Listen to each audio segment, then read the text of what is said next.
In this video, I'm going to show you how to play Fortnite Zero Build for beginners. So this should be a quick and easy process video. Now without further ado, let's go ahead and jump straight into it. So the first thing you need to do is to go ahead and master the movement.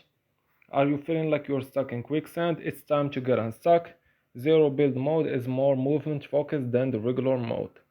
After that, master aim, visualize sound effects, access the settings menu, click on your icon in the upper right corner of the screen, choose settings, navigate to the audio tab, locate the visualize sound effect option, scroll down until you find visualize sound effects, enable the settings and confirm the change.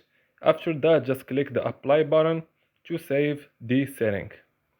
So once you have completed these steps, the next thing you need to do is to master the map and then the loadout as well, and always keep your back to the ring, keep the high ground, scan the horizon and look for enemy movement, and then also use cover, so this will help too, and know when to fight and when to run.